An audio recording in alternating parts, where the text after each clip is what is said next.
Eso es el triple casi de lo que mide la parcela individual en Alemania. ¿Sí? O sea, no estaba repartiendo tierra para que se murieran de hambre. De hecho, no fue así. De hecho, salvo 2 o 3 primeros años, lo que ocurre es una expansión del mercado interno en función de que los campesinos ahora pueden comprar azúcar, huevo, carne, leche y una serie de cosas que antes no comían. La expansión de la canasta básica, que también está revisada y también se ha trabajado, también es notable. ¿Sí? ¿Qué pasa? Hay una cosa que se llama la segunda etapa de la reforma agraria. Bueno, Ávila Camacho tenía que hacerse así, a menos que se hubiera abandonado el modelo capitalista, que nunca, Cárdenas nunca pensó abandonar el modelo capitalista, siempre estuvo dentro del modelo capitalista, nunca fue un comunista. ¿Sí? La única vez que leyó a Marx se lo aventó al que se lo dio a leer, que eso no servía para nada. Cárdenas, que nunca pensó salirse del modelo capitalista, detiene el reparto en 38 porque ya se había repartido lo que tenía que repartirse según él. Y Ávila Camacho dicta una serie de leyes que van en consonancia con lo que el propio Cárdenas decía, que son las leyes, los certificados de inafectabilidad agraria y ganadera. ¿Sí? Se dice, ya se acabó el reparto agrario, ahora vamos a dar a los pequeños propietarios, un certificado para que tengan la certeza de que el Estado no los va a expropiar y para que inviertan y trabajen. ¿Sí?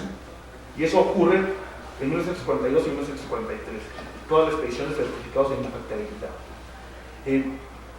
Lo que ocurre posteriormente es, primero, que ese modelo funcionó más o menos 15 años hasta que la propia explosión demográfica empezó a hacerlo inviable. O sea, una parcela de 12, 14 hectáreas es muy rendidora, pues si tienes 8 hijos y repartes la parcela de 2 hectáreas entre los 8, pues obviose. ¿Sí? Bueno, no los 8, insisto, empieza a haber una transferencia de mano de obra del campo a la ciudad fundamental, de tal modo que el número absoluto de campesinos, de gente que trabaja en el campo, en 1930 es casi igual al de ahora, que eran 2.600.000 gentes más o menos. ¿Sí? Es casi el mismo número en términos absolutos. ¿Sí? Entonces, por un lado se va pulverizando la propiedad o la posesión, porque los secretarios no son propietarios, son poseedores, o la posesión de la tierra. ¿Sí? Y por otro lado, los gobiernos a partir de Alemán claramente abandonan el impulso del campo, y en ningún país del mundo actual el campo puede vivir sin apoyo. El Banco de Crédito Ejidal se convierte en uno de los monstruos típicos de la corrupción mexicana, ¿sí? Cuando sí fue funcional en un tiempo, ¿sí? Y el campo sin apoyo no sirve, no funciona en ningún lado, ¿sí? No en el modelo industrial y menos aún en el postindustrial que estamos viviendo. Pues bueno, esa fue una de las razones que incidió en un paulatino proceso de pauperización de los campesinos, el abandono del Estado al campo.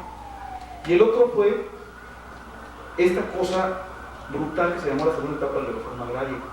Consideramos que el propio Cárdenas en 38 paró el reparto agrario. Y luego en 42-43 Ávila Camacho hizo estas nuevas leyes y entregó estos certificados de inafectabilidad para decir, ya terminó el reparto agrario, ya se hizo en México la reforma agraria. ¿Sí? Pero en los años 70, el departamento agrario, que ya nada más había estado para resolver conflictos agrarios, es elevado al rango de secretaría y se hace esta cosa. ¿Sí? El licenciado Augusto Gómez Villanueva, que había sido líder de la CNC, llega a la Secretaría de la Reforma. ¿Ustedes saben cómo es para hablar de la libertad político mexicano? Todo fue así. El último día en que legalmente se podía registrar al candidato, todavía no estaba el nombre del candidato. Y entonces el presidente de la República, el licenciado Díaz Ordaz, convoca ahí en Los Pinos a la jerarquía priista. ¿Qué es la jerarquía priista? Pues los miembros del CEN del PRI, los dirigentes de los sectores, los principales líderes, los líderes de la Cámara de Diputados, de la Cámara de Senadores, etc. Y ahí se concentran 30 o 40 individuos, ¿no? Y entonces el licenciado Díaz Ordaz se empezó a preguntar, oigan, hacer el cuento de la auscultación que hacían, ¿no? Hasta que se aburre de Ordaz y dice, bueno, ¿saben qué? Ya dejen de darle vueltas. El bueno es el licenciado Echeverría.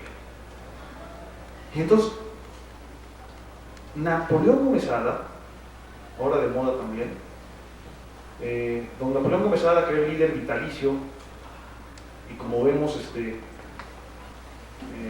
liderazgo no solo era vitalicio, sino hereditario, del sindicato minero, dice, oiga, señor presidente, ¿está usted seguro?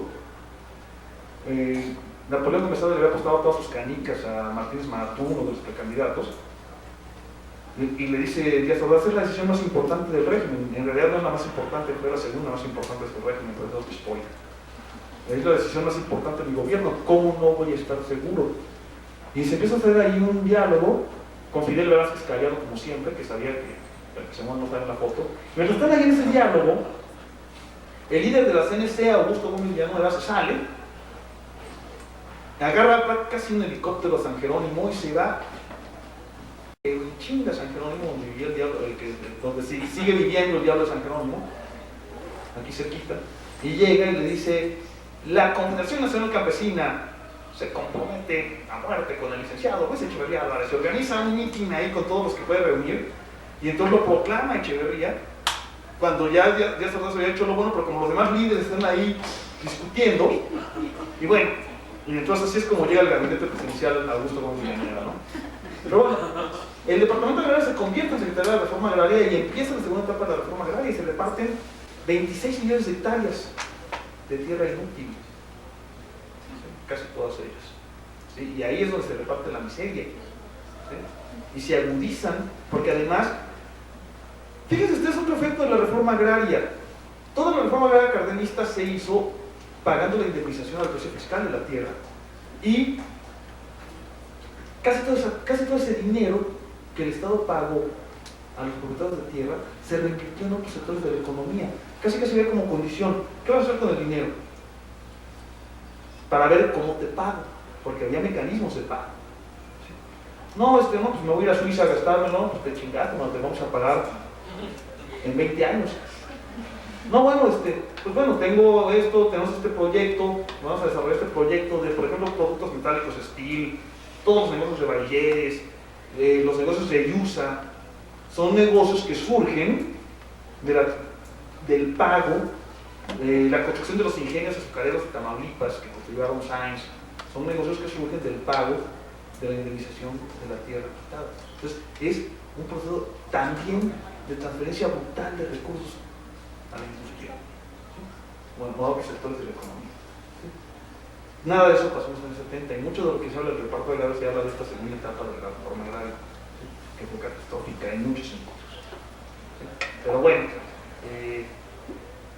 la otra parte tiene muchos errores, muchos efectos, muchos vicios, pero en términos generales, económicamente es enormemente saludable, ¿no? Y simplemente basta ver los números.